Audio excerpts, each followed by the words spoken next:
Good morning, this is Bloomberg Daybreak Europe. I'm Tom McKenzie in London. These are the stories that set your agenda. US Secretary of State Marco Rubio hails tremendous progress in talks with Ukraine as President Trump pressures the country to strike a controversial deal with Russia. Oil in flux as traders weigh the prospect of a Ukraine-Russia peace agreement. Stocks in Asia advance alongside European and US futures as investors increase bets on a Fed rate cut next month. Plus, BHP backs off, the world's largest miner ditching another attempt at taking over Anglo American, ending efforts to thwart a planned tie-up between its smaller rival and Canada's tech resources.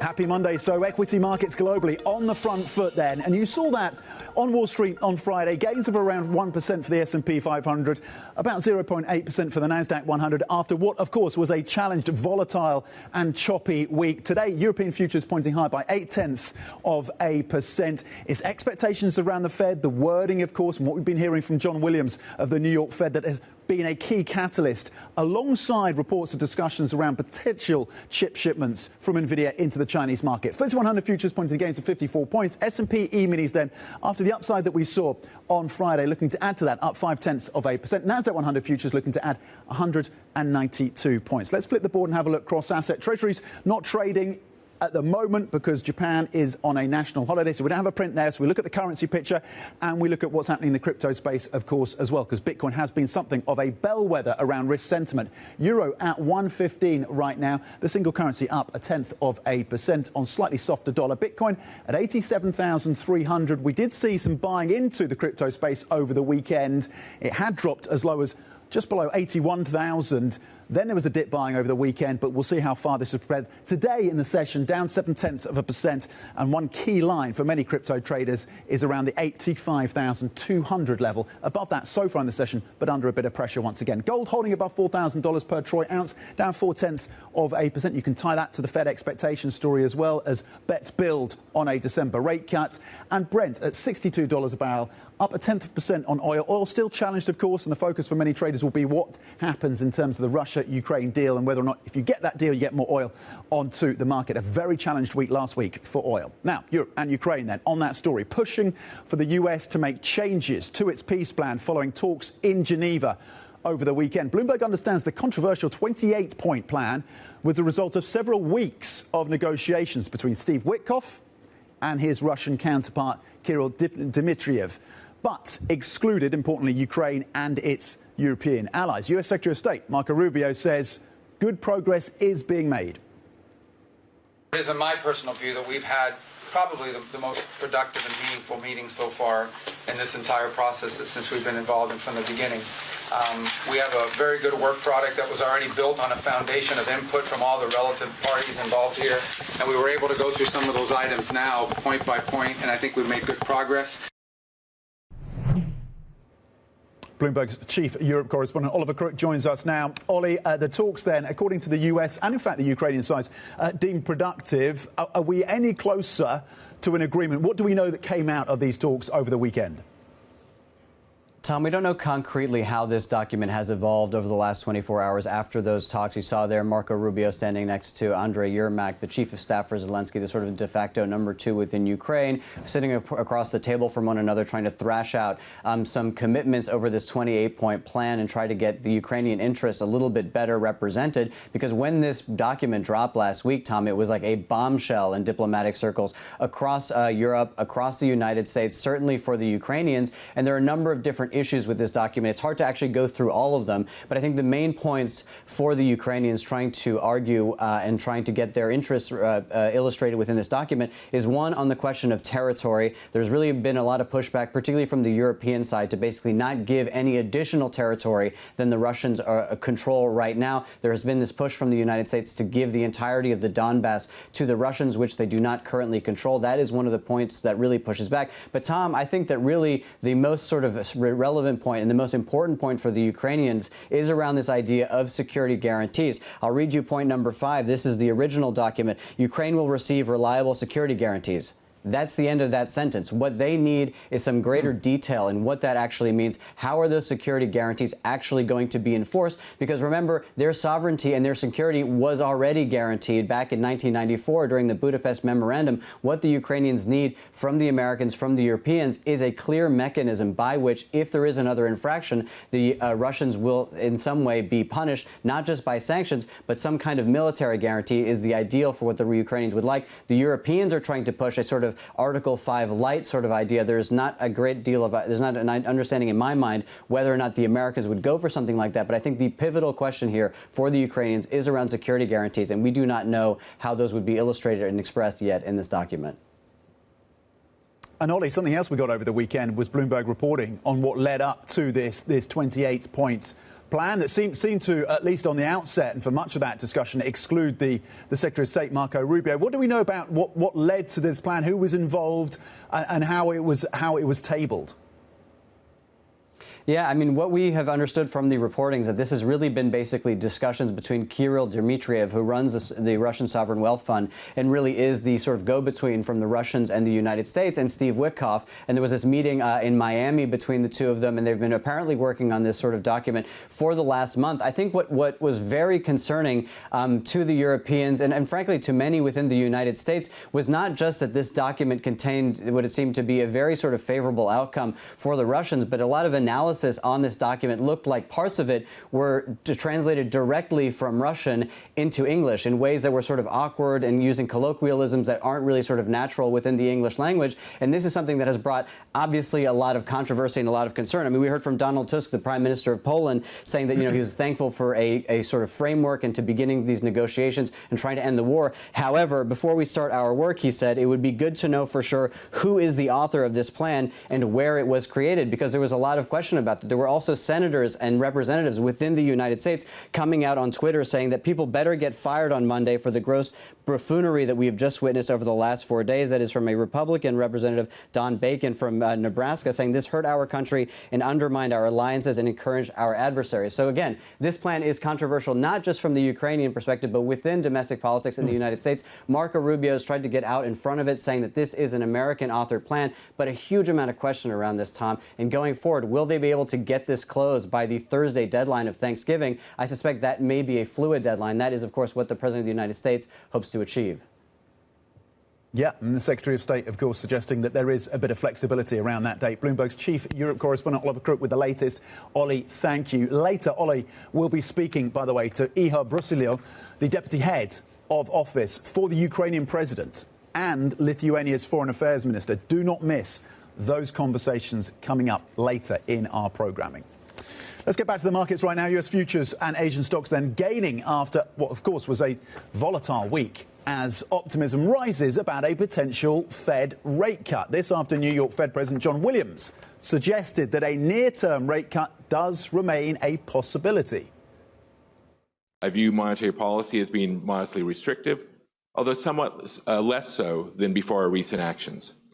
Therefore, I still see room for a further adjustment in the near term to the target range for the federal funds rate to move the stance of policy closer to the range of neutral, thereby maintaining the balance between the achievement of our two goals.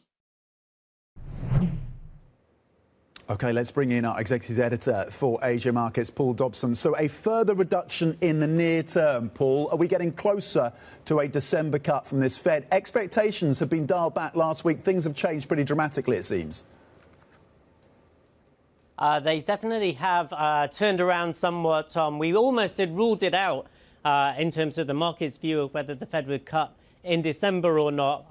By this time last week, market odds had gone down to a third or even less than that. But now we're back up to 2/3 priced for the Fed to cut. I think the reason is that John Williams is seen as being pretty close in view to Fed Chair Powell. And the thinking is, we've heard a lot of pushback from other Fed members saying that they're not willing to cut again in December.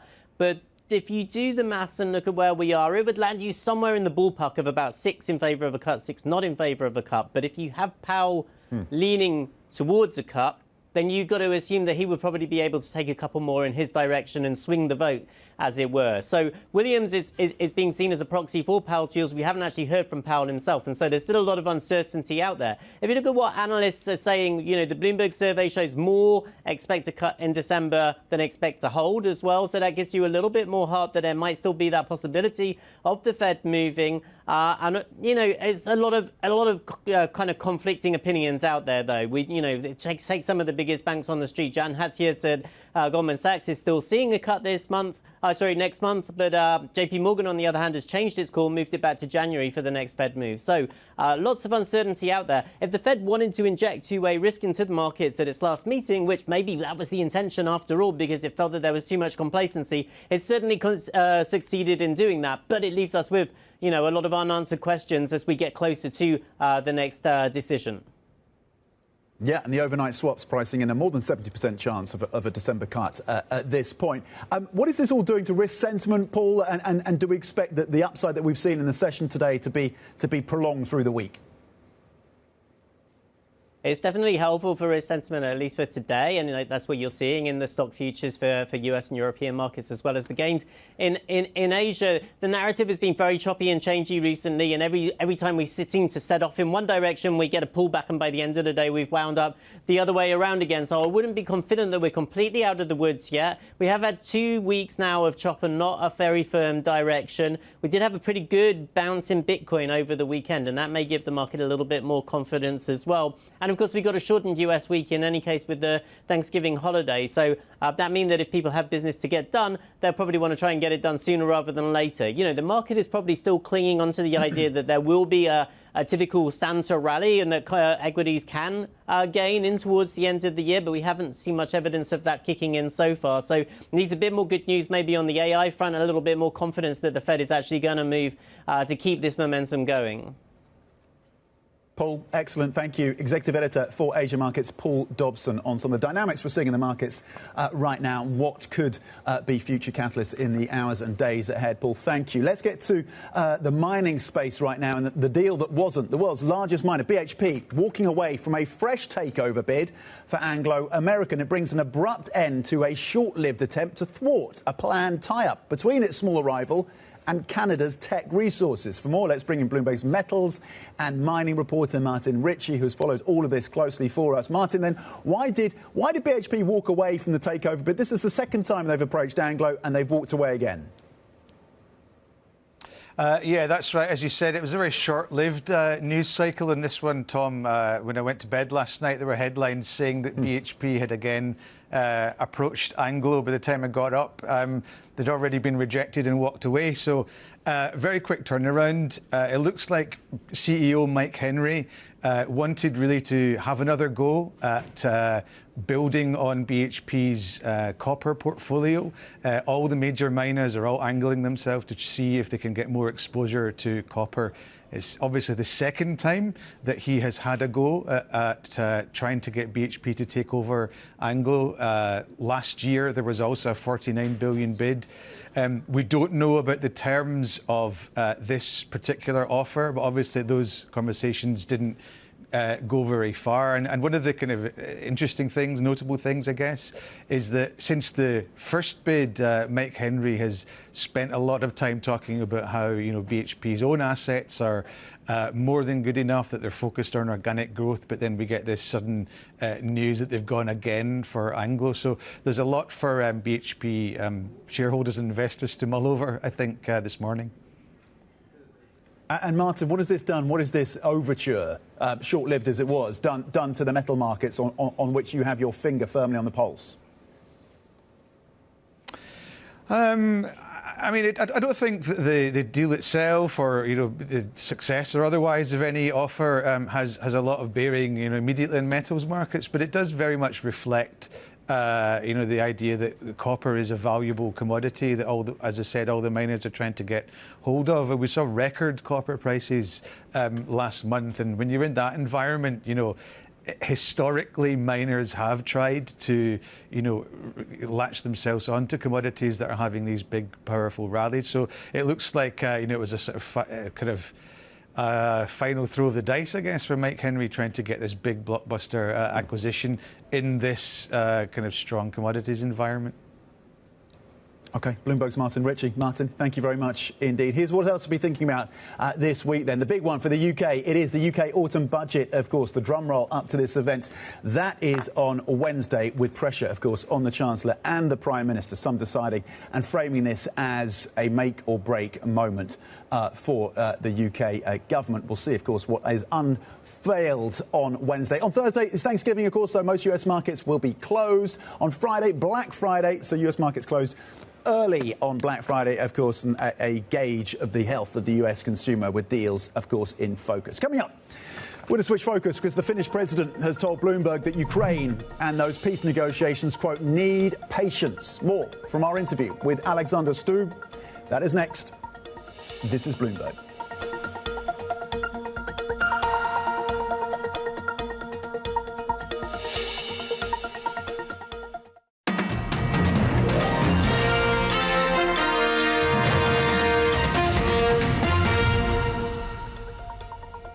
Welcome back to Bloomberg Daybreak Europe. Now, returning to one of our top stories this morning. Finnish President Alexander Stubb says both he and Italian leader Giorgia Meloni spoke to President Trump about the US plan to end fighting between Russia and Ukraine. Stubb sat down with Bloomberg's Jennifer Dabasaja on the sidelines of the G20 Leaders Summit in Johannesburg. I think the plan has three levels. Number one is Ukraine. What happens to Ukraine? Land swaps, etc. Then level number two is Europe and European security, EU and NATO. And then level number three is the transatlantic partnership.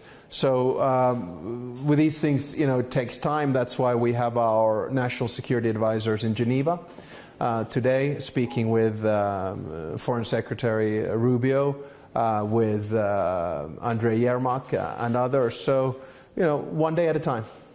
Is there anything specific, though, you would like to address first? No, I think, we work on this as a team. So that's why we had 11 countries from the Coalition of the Willing meeting here in Johannesburg yesterday, including Canada and Japan, who are strongly committed in finding a just and lasting peace in Ukraine. And we work on the text together, we negotiate together. And I don't want to lift up any specifics at this stage. Do you believe this, though, was Europe being sidelined to a certain extent? Well, I guess yes and no is the right answer. Yes, in the sense that we hadn't seen the document beforehand, but no, in the sense that now we're negotiating and discussing with our American friends and allies. So I'm not too concerned. I think quite often in these types of negotiations, you need patience. You need to be cool. You need to tone down the emotions, and I guess to a certain extent be a little bit more Finnish, and then you find a solution. You'll find the finishing line. But you seem certain that this will not be the final agreement. Why are you so certain about that? Well, we're here in the G20, right? And here a document was approved. The establishment of that document took months. So it's never the first draft that goes through. You have to do many different iterations. I think it doesn't matter whether you're a lawyer or whether you're in the news business. When you deal with contracts, it takes time. Does that mean potential discussions with President Trump? You're known to speak to him often. Have you spoken to him this weekend? Well, now that you ask, 10 minutes ago, Prime Minister Meloni and myself spoke with President Trump. And what was the progress of those discussions? It's quite early in the U.S. The President of the United States wakes up very early and he works very hard. And he wanted to talk about the plan and the state of play. Are there more discussions planned this week? You mentioned Rubio is in Europe right now. Yeah, I think right now we hand it over to our national security advisors in Geneva and Rubio and the Ukrainian team, and we see what comes out by the end of this evening. Okay, so it's unlikely then that this Thursday supposed deadline will see a final agreement. Well, it's difficult. I don't want to sort of preempt that. You never know with these kinds of negotiations. But I think the key right now would be to get a ceasefire. Finnish President Alexander Stubb speaking to Bloomberg's Jennifer Dabasaja. Coming up, how rising sales of electric vehicles are heading demand for petrol and diesel. We're going to dig into the implications for oil markets and refiners. That is next. This is Bloomberg.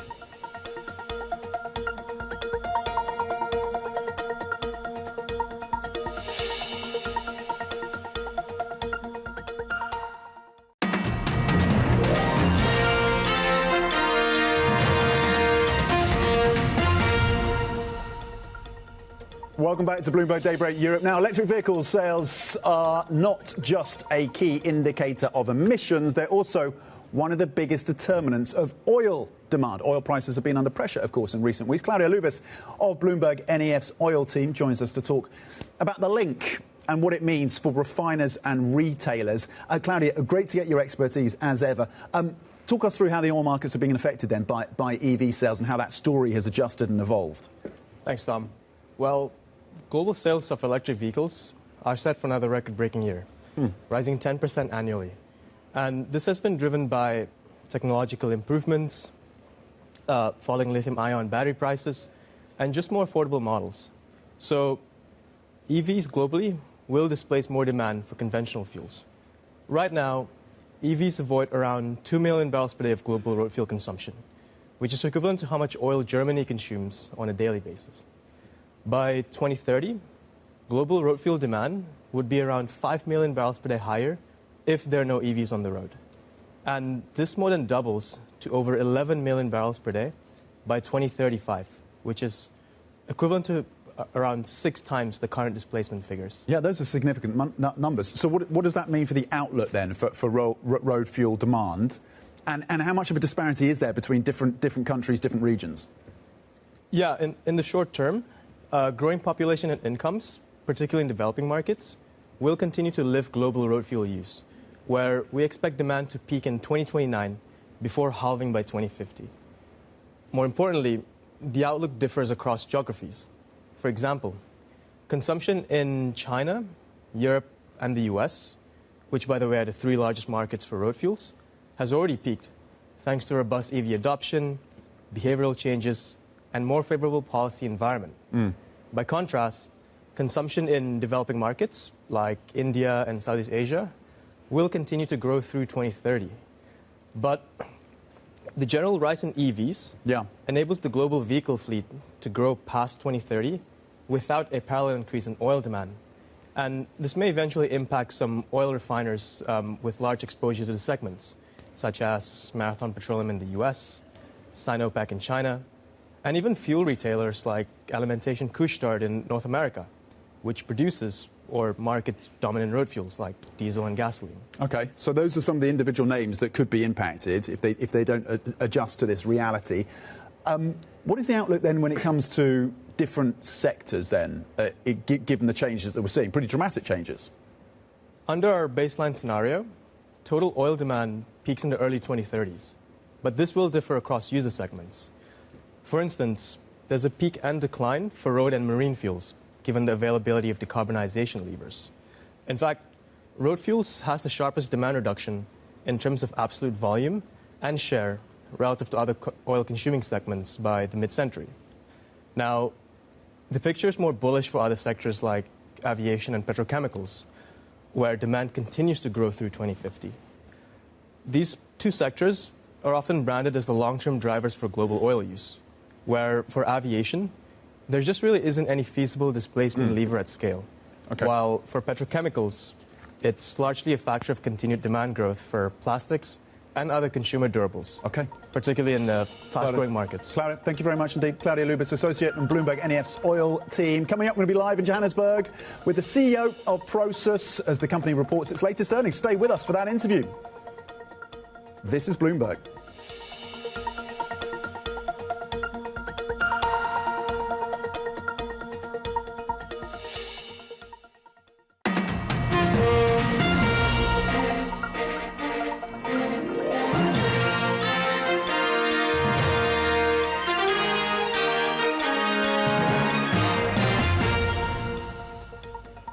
Good Monday morning. This is Bloomberg Daybreak Europe. I'm Tom McKenzie in London. These are the stories that set your agenda. US Secretary of State Marco Rubio hails tremendous progress in talks with Ukraine as President Trump pressures the country to strike a controversial deal with Russia. Oil in flux as traders weigh the prospect of a Ukraine-Russia peace agreement. Stocks in Asia advance alongside European and US futures as investors increase bets on a Fed rate cut next month.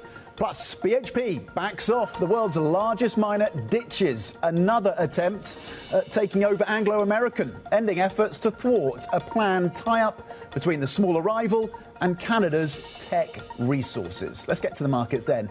Equity markets on the front foot, as we've mentioned, and certainly it is expectations that the Fed will go in December, at least ramped up expectations. Overnight swaps markets pricing in a more than 70% chance now after New York Fed President, close to the Fed chair Jay Powell, says that a near-term cut could still be appropriate. European futures then up 0.8% after ending the week in negative territory on Friday. FTSE 100 futures looking to add 51 points. S&P E-minis after gains on Friday, but after a choppy week, looking to add 0.5%. Nasdaq 100 futures up by 175 points. Let's flip the board and have a look cross-asset then. Euro dollar in focus, as is, of course, Bitcoin, given the pressure on that cryptocurrency. Euro dollar at 115, up 0.1%. Bitcoin at 86,000, down at 1.2% in the session today after a rally over the weekend, but it did drop as low as 80,000 by the end of last week. Gold just above $4,000 per troy ounce, a little softer in the session, down 0.3%.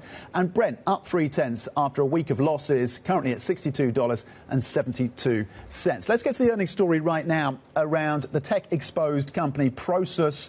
The redhead first half adjusted earnings for Prosus coming in below the estimates, $250 million US. The estimates had been for just shy of $290 million. Let's bring in Bloomberg's chief Africa correspondent Jennifer Zabasaja right now in Johannesburg, standing by with the CEO of that company. Jen. That's right, Tom. I am standing by with Fabricio Bloisi, the group CEO of Prosus and Naspers, just after we got those earnings. Fabricio, great to have you here in Johannesburg. Super pleasure to release our results from South Africa. Yeah, thanks for having me. And so many interconnectedness to the country, of course. Let's just start with the profits. I mean, Tom was mentioning the earnings actually came in a little bit softer than what the expectation was, but still better profits from the group. What's the driver behind this? Actually, our growth in profits was 70%. We are very excited about our numbers. Just 1 year ago, when I met Tom last time, we were talking, can we still be profitable, Naspers and Prosus? Right now, we increased our profit this half year for $530 million. And we expect to finish the year between 1.1 and 1.2. That is exactly inside our guidance. So we are growing very fast. We are going to deliver our guidance, not including the acquisitions. So the idea of getting to multiple billions of dollars in profit, that's what we believe, and we'll get there very soon. What's the driver then behind some of the profits that you're seeing? Efficiency, technology. We have now an ecosystem thesis. Our growth in terms of revenues is still very strong, and we are doing that because we are making our ecosystem work better. For example, we released today how Despegar, a company we acquired just 6 months ago, around 5% of their revenues come from our ecosystems in Latin America. That's our big thesis. We have many companies around the world, and we can put them to work together and make them grow faster and be more profitable. Despite of that, we are really using AI, not only as a nice thing to say on TV, but to generate results. The way AI is treating our customer better, are reducing our costs, are making us grow faster, has a big impact on our profitability too. How does the profits, though, outside of some of the Tencent growth, I know you've been doing some buyback, how do they compare right now? You've been offloading some of those Tencent shares. Yeah. The profits outside Tencent, this number is only outside Tencent. If you include Tencent, it's more 1.3 billion of distribution of Tencent dividends. Outside Tencent, iFood is growing profitably strongly, OLX is growing profitably strongly. So we had $500 million in profits outside Tencent. And one of the things I always said is we have to think big and innovate, but also be disciplined. So we are selling lots of our assets that we invested in the past to get this money to our cash, to reinvest in buyback or to reinvest in other companies. So we sold $1.2 billion, not included in the profits, in assets until now, and we are going to sell $2 billion this year. So there's expectations for more of that to come. We are going to sell at least $2 billion this year, what I think shows the discipline, again, not only in profit, but also in managing our portfolio. So we are quite happy with the results. Can we talk about the free cash flow? Because we did see it increasing from $399 million to $1.3 billion. How do you deploy that? Do you double down on AI? What are the expectations there? We are investing much more in AI. We are investing in our buyback. We doubled our dividends that we announced a few months ago. Our dividends are 100% up. But I think what we should be celebrating here is just 1 year ago, Tom's question is, can this company be profitable? And now we are talking about getting to more than 1.1 billion in profits this year. For the last forever, our company didn't generate cash flow, positive cash flow outside of Tencent. Now we are generating cash flow outside of Tencent. So I'm very proud to reinforce, we are not like a Tencent holding anymore. We are one of the biggest tech companies outside China and US, and we are delivering growth, innovation, and profitability. So I expect now to talk every time more about how we are profitably and growing and innovating in our core companies like iFood, like OLX, and all other investors. What does that mean, though, for the ongoing relationship with Tencent? Do you continue to wind down some of that dependence to a certain extent on the company? Yes. Tencent was an amazing thing for us. We did an investment many years ago that today our value in Tencent is around $150 billion. Our buyback over the last few years, we bought back $63 billion. So it has been amazing. On the other side, we are quite confident that Tencent is going to keep delivering and growing. And we are not only we are selling a little of Tencent and every time less, but we are very confident that Tencent is going to keep growing to $1.5 trillion. So we are very excited about our relationship with Tencent. Fabricio, we have to also talk about why you're here. You've had board meetings. Of course, we had the B20, the G20. You haven't been getting a lot of sleep, but you met with Prime Minister Narendra Modi. Talk about what that discussion was like with him and other leaders who are here. I am here because I love South Africa, so it's amazing to be here. But despite that, besides that, we had the G20 and our board here this weekend. It was an amazing event. I want to congratulate President Ramaphosa and Minister Lamola. We had an event where we really think about how the countries can collaborate more, how we are going to build more together. So the mood was collaborate and build together. We had the honor to meet many leaders, European leaders, Latin American leaders, and Asian leaders. It's great to talk about the leaders, about the future of technology. For example, I was with Prime Minister Modi 2 days ago talking about technology in India had a great impact in their society, and AI is going to have even bigger impact. So Naspers and Prosus is the biggest investor in India, and we are quite committed to invest in the next wave of technology through artificial intelligence. What did he ask you? Was there anything that he did ask you sort of moving forward? It's amazing to talk to Prime Minister Modi because he's very well informed about technology. So we really talk about in what areas we are investing in technology, and he told his vision on how India is going to make the tech companies even more important, for example, in space, for example, enabling the small producers and the small companies to sell more through technology. So we really discussed about how we can contribute more to the AI agenda in India. And I think that's the beauty about Prosus. There is amazing AI companies in US and in China, but we really need to have global tech champions investing locally in AI in India, in Europe, in Latin America, and in South Africa. That's what we are doing. And we are going to be, and we are one of the best AI labs on the world, and that's why we are going to keep investing. So continued growth in India then? Definitely. All right, we'll leave it there. Fabricio Bloisi, Prosus and Naspers Group CEO, joining us here in Johannesburg. Tom?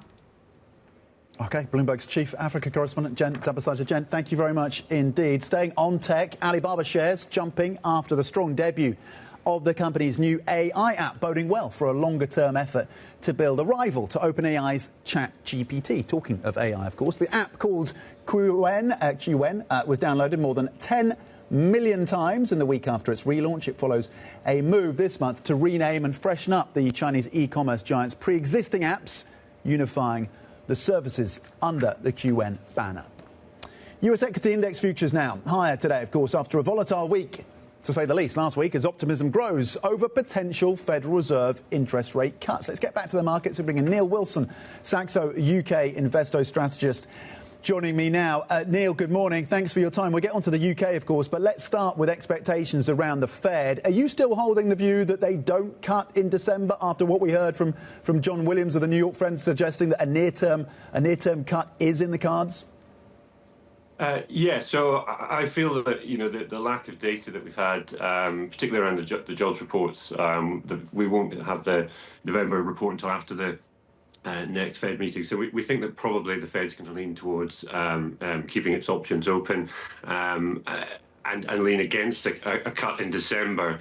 That commentary, that sort of commentary from John Williams on Friday obviously stoked a bit of a bit of a Fed put again in terms of the market reaction. But I think things are going to stay pretty volatile until after that Fed meeting, until we get a bit more clarity around some of the economic data. Is that the key catalyst for these markets going forward, or is there something in the days ahead when it comes to US markets, Neil, that we should be focusing on either on data or on the AI theme, which I know you think is stretched? Yeah, it is for sure. I think AI has obviously been the big story. It's been the big market driver really for the last year. So this wobble that we've seen is clearly going to have, so we're going to see some more volatility off the back of that AI wobble. We've seen the VIX up for 4 straight weeks. That tends to be the sign that maybe we're getting towards the end of the wobble. But equally, that sort of pattern of 4 straight weeks of VIX increases is also consistent with some pretty big drawdowns in the market. So interesting week ahead because we've got Thanksgiving. We've got maybe a bit of thinner liquidity in the market as a result of that. Neil, with your eye on the UK then, as we build up to this, what someone describes as make or break moment, a budget on Wednesday for the Chancellor and of course the Prime Minister, how much is priced into the gilt market right now? Or maybe the reframing of that question would be, what are the biggest potential sensitivities around the gilt market? What would cause a gilt market tantrum? What kind of measures would cause a significant sell-off in UK gilts? Well, I think any range of measures could potentially cause that, because I think we're looking at a bit of a messier, backloaded budget from the Chancellor. We think, because of this failure to get the income tax off the ground, that sort of income tax hike off the ground, we're looking at a slightly messier budget. We're looking at probably an increase in the welfare bill because of the scrapping the two child benefit cap. That's going to raise the welfare bill at the front end at least. And we think that the Chancellor is likely to be penciling in restraint further out towards the end of the forecast period, towards 29-30, and the market probably just won't have any sort of belief that that's really credible. So even if it's a sort of quite a measured budget in that sense, and meets fiscal rules, and we think obviously we think that she will meet her own fiscal rules and add a bit more headroom. But I think the market won't buy the fact that they can somehow clamp down on welfare or reduce the welfare bill any further. So I think it's going to be problematic for the Chancellor, and I think we could start to see some political fallout from that, and then that's really when the market starts to kick in with a gilt market tantrum, because that's when the market will be worried that Reeves and Starmer will no longer be leading the Labour Party. So you steer clear of gilts at this point? Well, I'm not convinced that the near-term outlook, at least over the next week or two, is going to be providing any kind of clarity. I think we're going to see quite a messy market over the next week or two, and we'll start to see maybe some movement around the politics and whether or not we see a replacement. A sort of a coup within the Labour Party, and whether that means a more left-leaning, more tax and spend type government. The market will worry about that, and I think that's why we're going to see a bit of volatility around gilts and around sterling as well over the next 1 to 3 weeks. Neil, where does that leave your view on the BOE and how it reacts in the months ahead as we look into 2026? Do we assume December is a done deal, and do we get more next year? Yes, so we think that December is a done deal. The way the data's gone, that seems to support that case, and we think, well, obviously with the tightening that's implied with the budget this week, that December's a certainty. I think also, although there might be some mildly inflationary measures contained within the budget, and that's going to potentially create a bit of a headache around what the Bank of England wants to do, I think that ultimately the sort of contractionary impulse from the budget over the next 6 to 12 months will mean that the Bank of England will actually be cutting deeper, and we think probably more towards 100 basis points worth of cuts from now till the end of next year. So more like 3% on bank rate by sort of by September, October next year, rather than I think around 3.5% that's currently being priced. So we think the Bank of England will need to go a bit deeper than the market currently expects. OK, very interesting. More aggressive rate cuts from the Bank of England through next year, potentially, dependent, of course, partly on this budget. Neil Wilson, thank you very much indeed. Saxo, UK investor strategist, as we lead up, of course, to that UK budget. We'll get more details as well. Finally, of course, it is budget week here in the UK. Chancellor Rachel Reeves under pressure from CEOs as well, threatening to cut investments if they ramp up business rates too high. More details on that next. Stay with us. This is Bloomberg.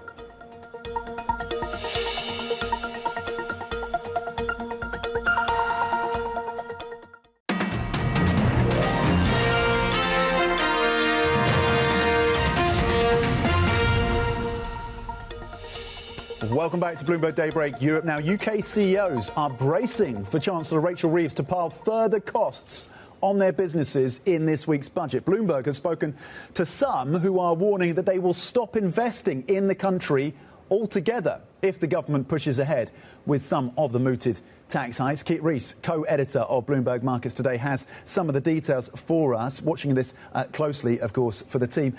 Kit, thanks for joining us around the studio. What do we know and what are the concerns amongst UK CEOs around potential ramp-ups in business rates in particular? Yes, so it's really all about worries about tax hikes. So this budget is very likely to be a tax-raising budget rather than one where spending is cut.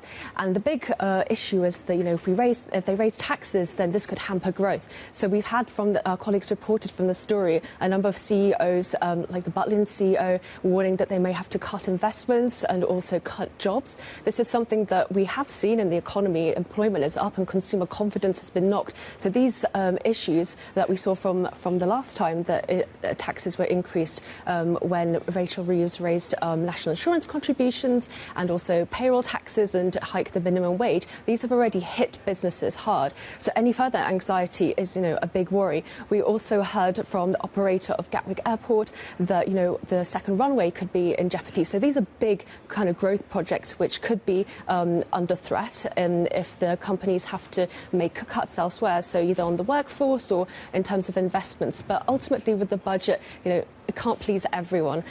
Rachel Reeves will have to balance pleasing the MPs, the electorate, businesses, households. So, something's got to give somewhere. Yeah, indeed. But a warning there from UK CEOs. What are the markets watching for today and then the days leading up to that Wednesday announcement? So there's a bigger story. We've had a lot of market volatility with worries over US tech valuations and the path forward for federal rate hikes, Federal Reserve interest rate hikes. So this can be impacting the broader kind of equity story. And we might be set for a rebound today, so we'll be definitely keeping an eye on that. But we've also got the UK domestic issues. So with the budget, we're going to be watching how, if there are any policies that are being floated and whether this plays out in the gilt market. The pound has been pretty stable recently, which is a positive sign. But we could be getting a bit more of these sort of little volatility episodes going forward into Wednesday. So we'll definitely be keeping an eye on that. OK, you'd imagine some in the gilt markets will be on edge around this. 131 right now on the pound. We'll watch the gilt markets when they open at 8 a.m. UK time.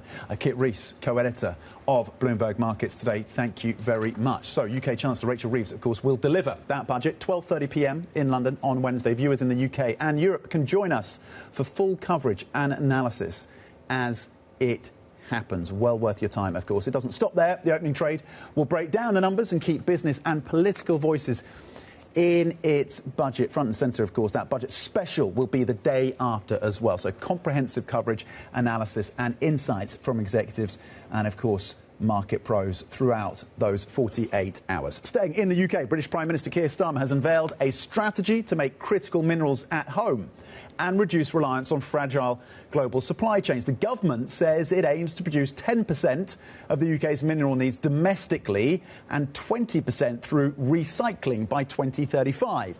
The plans would see at least 50,000 tonnes of lithium produced in the UK by that date. Over in France, the National Assembly has rejected part of the 2026 budget there, highlighting the uncertainties surrounding Prime Minister Sébastien Lecornu's approach to tackling the bloated deficit. In the early hours of Saturday morning, lawmakers voted against the revenue chapter of the bill. The move sends the text to the Senate without the amendments designed to secure the support of opposition groups at later stages of the parliamentary process. And Italy has achieved its first upgrade from Moody's ratings in more than 23 years, marking a win for Premier Giorgia Meloni. Moody's lifted the country's credit score to Baa2, with the outlook now viewed as stable. Moody's was the last holdout among rating assessors, having waited for Meloni to enter her 4th year in office before finally raising its credit score, recognising Rome's campaign to repair the public finances. There's a lot more coming up. Stay with us. This is Bloomberg.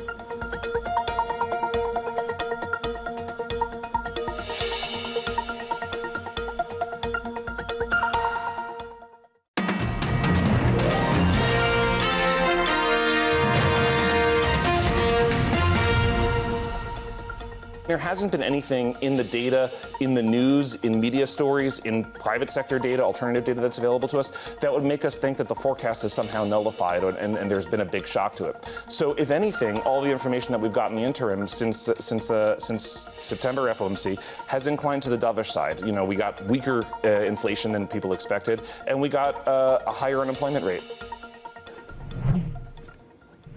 OK, Federal Reserve Governor Stephen Miran, of course, very much on the dovish end of the spectrum speaking there. We also, of course, heard from New York Fed President John Williams, seen as closely aligned to Jay Powell, suggesting a near-term cut could be appropriate. And that did lead to a rally for Bitcoin as well that crossed at one point below 81,000 by the end of last week. Then you saw a lot of dip buying, money moving into the crypto space over the weekend. You got up to about 87,000. A key line to watch for many is 85,200 when it comes to Bitcoin.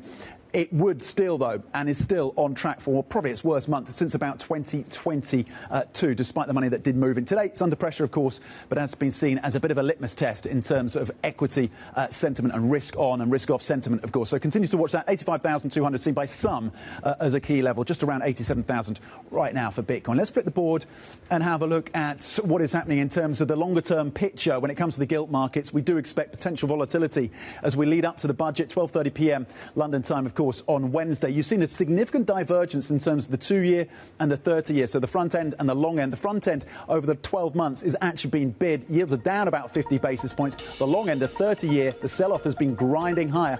Yields are up about 50 basis points over that period of time. So that divergence between the twos and the end of the curve. Plenty more coming up, including Howard Lutnick. Stay with us. The opening trade is next. This is Bloomberg.